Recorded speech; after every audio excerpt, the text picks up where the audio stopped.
Being happy, engaged, and productive is not only about doing what you love, but also being the person who you love in yourself.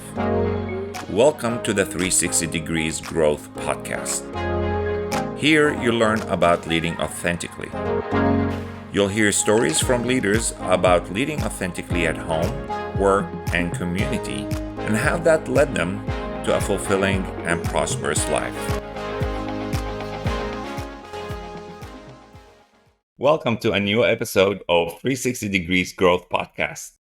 Our topic for today is AI and human authenticity. With us today is an old friend of mine, is David Swanagon, a professor and Fortune 100 AI consultant. David, how's it going? Hey, my friend, it's good to see you again. I'm doing well. Hope everything's well Good with to you. see you. We've talked about leadership and artificial intelligence and technology a couple of years ago. A lot happened since then. So what's your take on the technology and what happened, especially last year with the introduction of all the AI tools that we have today? Yeah, no, I think my take is really COVID highlighted that the consumption of data is far behind the development of data. So when you think about it, is AI follows kind of two tracks. The one track is on the engineering side, which is very advanced and it's continuing to accelerate. And that's how data is collected, transformed, and then visualized for decision making, and very advanced and progressing even within the talent space at an accelerated rate. But the consumption of data, like how it is evaluated by management, how it's integrated into decision making, it really showed during the COVID space as well as subsequent that executives still are not using data, using artificial intelligence in an advanced, accelerated manner. And I think that's the challenge: is you really want to make sure that the development of data and the consumption of data are moving at the same piece and same pace. But that's not what's happening. In my view, it's that we continue to develop more and more advanced models, but the skills on how to evaluate those models and use them for ethical decision making has kind of stayed the same. Sadly, but it's across industries. It's even in the political space. How we use data is very much in the nascent, beginner, fundamental stage versus the advanced development of models in the AI specific space.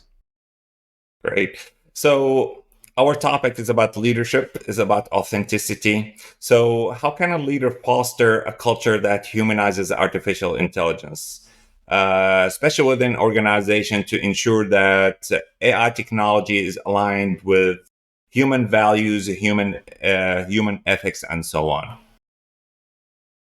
I think this is a fantastic question. So, in my view, fundamentally, and this is what I've seen, is that artificial intelligence scales human behavior. So, if you are doing good behavior, it scales good behavior. If you're doing bad behavior, it scales bad behavior. So, if you want AI to be integrated into an ethical model, then you should start by leading in an ethical way. And so I think what artificial intelligence has done is it has highlighted the ethical dilemmas that have always existed within management, but because of the scale and the way it's able to visualize how decisions are made, we're seeing a lot of challenges as it pertains to how employees are selected, how supply chains move across the value chain, how technology is used and data is bundled and aggregated. And companies that have solid ethical foundations typically use AI in an ethical manner. And companies that struggle to make ethical decisions before AI existed seem to be worse now. And the problem is that in today's space, and it was what I was saying earlier, is that the models have far outpaced the consumption of data. So the models are very advanced. They're able to predict things. They're able to provide decision analysis that executives can use in a timely manner. But if inside the executive is not a moral compass, if that individual does not have a North Star about what is right and what is wrong, then the AI technology is just going to scale and accelerate that character flaw. And you're going to see profit emphasized over people, and you're going to see safety downplayed for operating performance, and so forth. So the thing I've noticed, that one of the interesting trends, and it's a disappointing trend, but we'll see if it'll change over time, is that instead of making leaders more ethical, it's actually desensitized consumers to unethical behavior, because it's just been happening more and more and more. And so I do think, though, that having this ethical AI policy, and understanding that artificial intelligence is the same thing as human capital, is how you lead, how you treat other people, and the compass and the North Star that you follow will determine if your company is ethical, and whether you're driving revenue, growth, profit, and reputation in a manner that is sustainable, right? Because in my view, and I think it's your view as well, ethical leadership is sustainable. Is that if you have integrity, you can drive profit, margin, reputation over a sustainable period, because people want to work with good individuals, right? Individuals that have a compass. But unfortunately, I think AI is highlighting what you see it with. There's a lot of examples. You see it with the challenges with Boeing right now and their safety performance. That was highlighted, and you saw the CEO just step down because that ethics, that compass wasn't there. And so AI will scale what's already in somebody's heart. So I would say start with trying to be a good leader, treat human beings well, have a strong ethical compass, and then integrate AI, because that will be the right foundation. How are you comfortable with the pace that organizations are implementing AI? Is it too slow, too fast? Last year, we saw a lot of technology gurus like Elon Musk and others ask to slow down the development and implementation of AI. What do you think? In my opinion, I think it's, from an operational standpoint, is far too slow. We have challenges in our global economy that artificial intelligence could address, and address in a meaningful way that helps people. Manufacturing challenges, global supply chain challenges, communication, connectivity, networking, all of these things artificial intelligence can do, can execute better, and can lead to a better and more sustainable human life. So I think the gas pedal needs to be pushed down further on how to operationalize AI. The problem is the executives. I think that the incumbent executives have not demonstrated a willingness to learn the skills they need to learn to lead this stuff. And until that new generation of executive comes in, that was really part of the vanguard of developing machine learning, developing AI, you're going to have this challenge, which you have right now, is incumbent executives who are leading enterprise organizations, and they're leading AI, but they don't understand it, and they refuse to learn what they need to learn to understand it. So in my view, Elon Musk is a great example. He understands AI, and he's able to do and scale solutions and services that are benefiting the world. They're really, in a number of phases, they're benefiting the world. And when you listen to his interviews, he's always talking about ethics and protecting humanity. He had, disagreements with Google founder about, humanizing AI, and making sure that human beings, you don't have the Terminator issue, right? But in my view, since he understands technology, understands AI, he's able to lead it effectively. Whereas there's a lot of executives overseeing tens of thousands of employees, multi-billion-dollar operations globally, and just refusing to learn what they need to learn about this technology.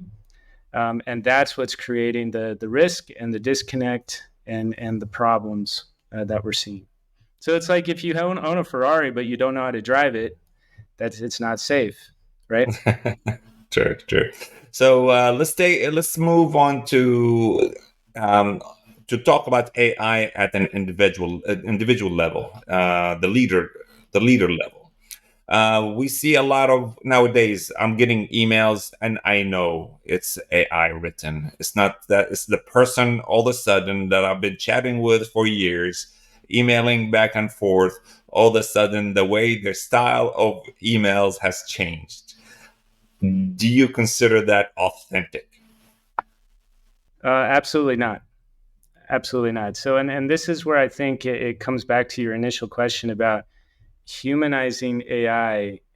In my opinion, we need to humanize human beings, right? Is that something has been lost in the digitalization of the 21st century, is that human beings have lost that human touch, right?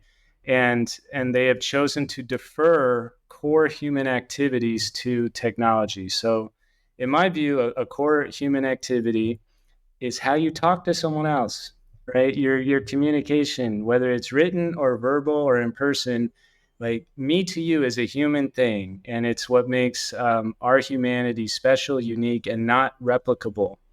And the decision to defer that because it might save you 2 extra minutes of time so you can check more social media on your phone, I think is a bad decision. Is that there are human activities that should remain human, and artificial intelligence is there to operationalize and make more efficient those things that are not useful.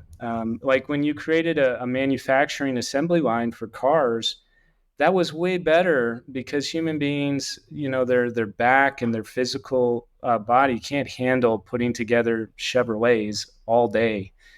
So an assembly line that builds cars is exactly up the alley for artificial intelligence.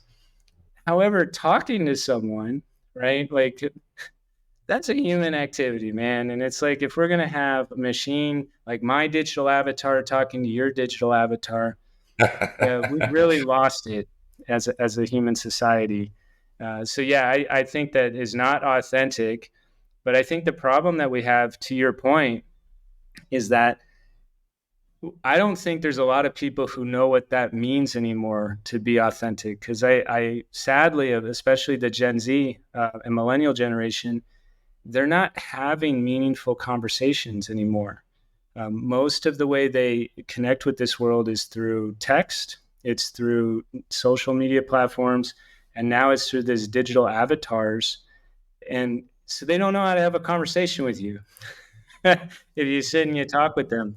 And it's sad because it's like we're giving up the ability to do a fundamental human activity. So this is one part of AI that I think is detrimental, easily fixable, but we as a human society need to understand like what is it to be human, and having a conversation is a clear example of a human activity. Great, great. I know that you're in India nowadays, and I hear the some horns are in the Oh, background. sorry about that. That's Yes, so normal. today it's a holy holiday. I tried to find the Oh, quietest room, but it's today okay. is the holy holiday. So yeah. It's okay. So back to AI and an individual level usage of AI. To be honest, I'm not against using AI at an individual level, but I think there's a difference between using AI to edit an email that you've written or to fix it, to make it more maybe empathetic or more stronger or whatever. I'm not against the use of AI in emails or writing articles or anything, but there's a difference between using it for to fix 10% of what you've written versus writing the whole thing or writing 90% of what you've written. Uh, I think there's a big difference. And going back to what you said is about humanizing conversations. When we're talking to human beings, like you said, we should consider just pick up the phone, be normal, be natural, be authentic, and write it the way we've always been written it. Not all of a sudden just turn that switch and AI is writing our emails.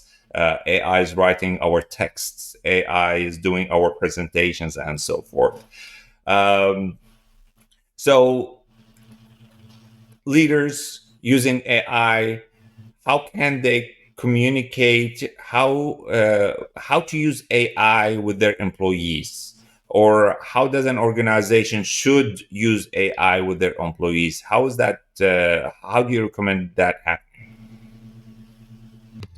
Yeah, I think that's a great question. So, the kind of the moniker that I've been using is the future of work equals people plus machines, but I would do a capital P and a lowercase m. So it's capital P for people, lowercase m for machines. In my view, is that it's all about using AI for efficiency and execution. So the idea is that if you have like the project management life cycle, the DevOps life cycle, the quality assurance and testing protocols, all of those things can be done by AI. And the data aggregation and the visualization and the dashboards, a human being doesn't need to build that stuff. That can be built by the machine, and through neural networks, you're actually able to engage in some unsupervised learning that, because the machine can look at millions and billions of data points, might uncover patterns that a human being wouldn't see. So that's wonderful. But when it comes to what is the mission, vision, and value of the company, how do we generate revenue, growth, profit, and then maintain our reputation? And how do we interface with our customers and our employees? That should remain a uniquely human activity. I do think, though, that sports is a great example of how analytics has been used extremely effectively to enhance the performance of human behavior. So if you look at any kind of sport, analytics will tell you what behavior the athlete is doing correctly. What opportunities are available to enhance their scoring, their defense, whatever the sport is, and it doesn't change the actual game being played. And this is the thing: is we don't have machines on the football pitch playing the game, but we do have machines saying that this defense, this type of alignment could have been optimized to increase scoring opportunities. Same thing with American football, American basketball. LeBron James is not being replaced by a robot, but his play is being analyzed and examined to say if his shooting from the left versus the right has this differential. Maybe he should practice this way and do these things. So why is it in sports they're using it correctly, but in corporations not so much, right? Is that we don't necessarily need machines to do the work. We need the machines to understand how work is being done and to provide those opportunities to enhance and improve and optimize, synergize, and so forth. But what that requires, and this comes back to what I was saying before about executives, you have to be willing to listen to what the machine is saying. And there's an ego thing to it. There's a humility thing to it, especially in talent management space. Just as an example, if a machine is saying that an employee is a high potential, and all the data points are saying that, and you don't like that person, a great leader would pause and go, "What is it about me that is not seeing what this machine is seeing?" But what ends up happening is 99.99% of the time, the subjective view of the executive wins out over whatever the machine is saying. So I think sports has done it right because it's a self-contained, easy to understand, and it's easier to understand what success looks like. Score these runs, stop these things. But in business, because it's so complex, it's hard for executives to understand what success looks like. So they rely more on their feel, their intuition, when really it's about having governance rules of how decisions are made. But in my opinion, that's where the one weakness in artificial intelligence is. If most of the C-suite was like Elon Musk, devouring AI books, trying to understand technology, really trying to understand how it can integrate and interface, companies would be run totally different today. But there's very few leaders doing that, so they're deferring and going back to their subjective view, their pre-technology view, and that ends up leading to a situation where AI is either replacing people, which is not what you want to do, because it's like what I was saying with sports. You don't want to replace LeBron James with a machine. No one wants to watch a basketball game with a robot, right? You want to use the machines to optimize how he plays. And it's the same thing in corporations is AI should enhance and optimize your human capital workforce. It should not replace it. But that's a leadership philosophy, right? And most executives will go, no way, if I can do this and get rid of all the human capital, I don't have to pay benefits. I don't have to worry about lawsuits and claims. The machine will never sue me, et cetera, et cetera. It's just a terrible way of looking at it. But I do think it'll change over time as the new generation of leaders takes over. Thank you for listening to our podcast. This episode is sponsored by 360 Degrees Consulting, Inc. For information about our training, coaching, or consultancy services, please email us at info@consulting360d.com. Let's hope so. Now, we talk a lot about human growth, the human vertical development, and us becoming better human beings. One challenge with that is what's happening with AI and social media, for example, being bombarded with. I think it's a tool to brainwash people. To be honest, we saw that in the last election in the United States, and I think we're going to see it again today.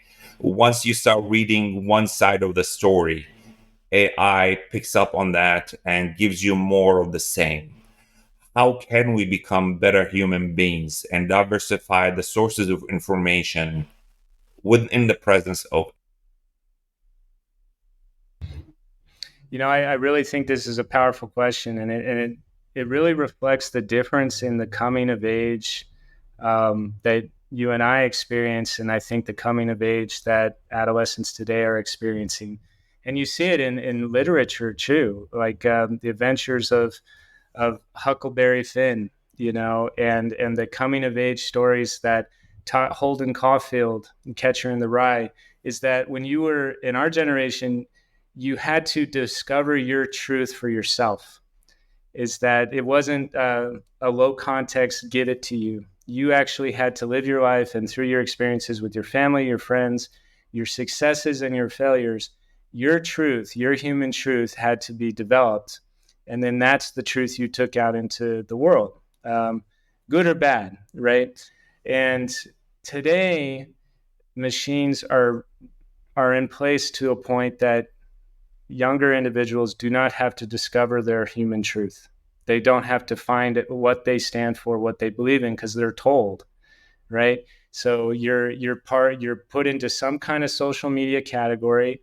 In the U.S., you're either liberal or you're conservative, you're Democrat, you're Republican, and there is a bundling of social media apps and shows based on who your tribe is, right?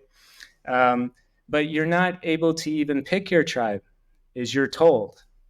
And that coming of age of discovering your truth and having the world unfold to you has been taken from millennials. And to your point, that creates a lack of authenticity, and it creates this. If you're not learning how to communicate, you're not being required to discover truth, your truth, then you have no idea what is correct and what is incorrect for yourself. And as a result, you have this small collection of human beings that are able to manage the narrative of all of society. The problem in America is that most people don't leave America either. For me, one of the blessings of my life is I've lived and worked in so many countries, and it humbles you because you do realize very quickly that America is not the end all be all of everything, right? That every country does things extremely well, and it's different, and there's a different way of looking at life, and it makes life more beautiful, in my opinion. But because of those experiences, I've had to discover my truth, and I've had it unfolded to me. And so when I go on, I'm not even on most social media, but when I do engage in social media, um, I can't be told what truth is. Like I will listen to it and I'll make up my mind, right or wrong. Right? I have an opinion, but I feel for the younger generation, they have not developed that internal character to decipher right from wrong, and they're just being told. And as a result, our society, what makes our society special, is slowly eroding, in my view. But again, it's not AI that's doing this; it's human beings, a character flaw in human beings that AI is exploiting. Yeah. Absolutely. And yes, and we're seeing that. I mean, I'm really challenged with the censorship of what's happening, for example, in Palestine and Gaza. Yes. Uh, Yes. he's just like, why are you so hard trying to censor what information can reach the American public, while when you travel abroad, it's open for you can listen to this side, you can listen to this side, to the other side, and you make up your mind, you find your truth, and like what you said. Well, and I'll add to that, and this is an interesting thing. I'll add to that because you bring up a great point.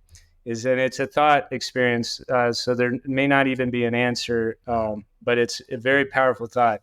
If you were to take the Israel-Palestine issue that has existed for decades, give it to a machine, and have the machine recommend what should happen, I guarantee you it would not be what's happening now.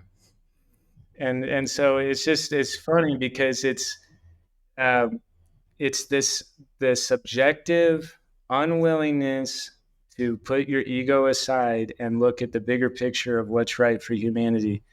And Yes, and it's proven also, for example, ChatGPT and Bard and some other AI tools, they are also biased because of the yes, information it has. So because of the there's father, like yeah, the parent of the AI is human.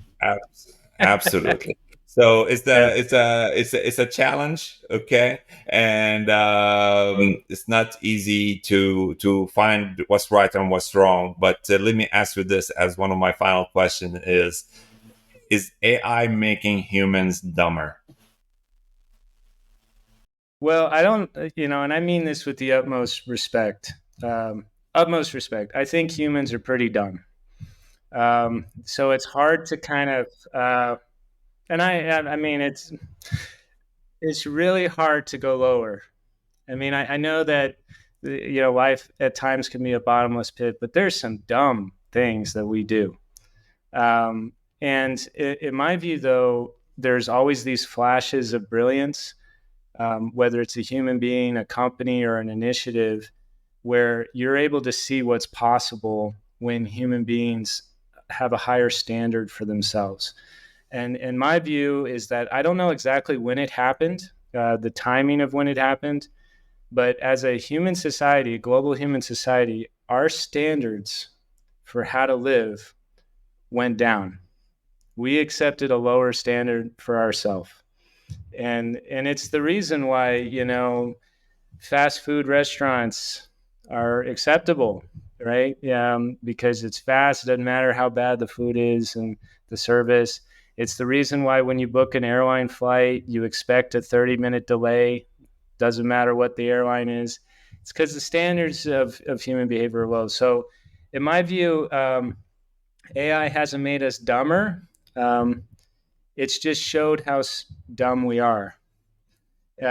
It's like a big mirror, and before, and it's not that we're worse than prior generations, but before, a leader, an executive could give a speech that was just appallingly bad, and it just wouldn't scale across the world because it was in a newspaper, it was in a local. So everyone who saw it was like, oh, that was terrible, you know, but it was contained. It was contained in its a localized area. But now, when people behave in a really just uh, disappointing fashion from an intelligence decision making standpoint. It's for everyone to see. And sadly, in my view, what's happened is instead of as human beings, when we see this, instead of us going, we can't be like that, we need to make these changes, we've become desensitized to it, and we chose to lower our standards instead of say this needs to stop, this needs to change. So I do think that there's probably a critical inflection point coming because there's only so many dumb things you can do before there's consequences. Um, but in my particular view, it's at some point human society has to look at its behavior and go, "This we need to raise our standards. This is not the kind of society we want to have." Um, because for every Elon Musk, there's thousands and thousands of individuals that don't have the same standard, to say it nicely. So You mentioned Elon Musk. There's a lot of question marks on Elon Musk, I have to say. I mean, he's big time. Yep. one of the leaders, but he's not the absolute leader that we look up to, or maybe we should or shouldn't. That's up to our audience to decide. Yes. So, last question: what's your advice for leaders to be more authentic using AI? Yeah, so it's a couple of things, just kind of restate what was said earlier, is that understand the principal rule that artificial intelligence is scales, so it scales good behavior, it scales bad behavior. So before diving into artificial intelligence, there needs to be some self-awareness about who you are as an individual, your character as a leader. And this is where I do think organizations that could help, such as Korn Ferry, Aon Hewitt, with their talent assessments, one of the interesting things that you'll find is that these organizations have not evolved with artificial intelligence. So even now, when they're doing CEO selection and talent assessments, very little on leading artificial intelligence, very little on the human machine interface as a factor in readiness to become CEO. It's still very much the pre-technology competency model. In my view, it's that self-reflection of what are the flaws in me, and to be fully understanding that the flaws in me will be scaled with artificial intelligence. So if one flaw I have is I don't collaborate, well, AI helps me automate things so I don't have to ask your opinion. If another flaw in me is that I make rash decisions and I'm not thoughtful and I don't seek insight, well, AI is going to give me a dashboard that helps me justify whatever decision I want, regardless of if it's right or wrong. Um, so it takes in my opinion, an extreme amount of humility to effectively lead machines because they're so powerful. I mean, leading human beings, you don't need to be as humble because there's the pushback. The human mind, the human soul, the human spirit will push back when someone's doing something ridiculous. A machine won't, right? So there needs to be that. I think the competency every executive should develop moving forward is humility. It should be the number one competency for every CEO succession plan. And I doubt you would find it in Korn Ferry, in Aon Hewitt, in SHL, any of these talent assessments that humility is a competency. It's not. It's not listed. It's business acumen, it's collaboration, it's strategic vision. No, nothing about humility. And that is the spaces for leading machines because they're so darn powerful, man. David, thank you so much for your time. It's always a pleasure to having you. I'm pretty sure we'll meet again. We'll have another one of Absolutely. those Yeah. soon. It's been fun, and thank you so much. And how can people find you on social media? What's the best way? Oh, sure. Absolutely. So they can find me. I have my company, Swanagon Analytics, so they can find me on my website or through LinkedIn. And yep, anything they need regarding artificial intelligence and how to utilize tech and machines, I'd love to talk to them. Great. Thank you so much.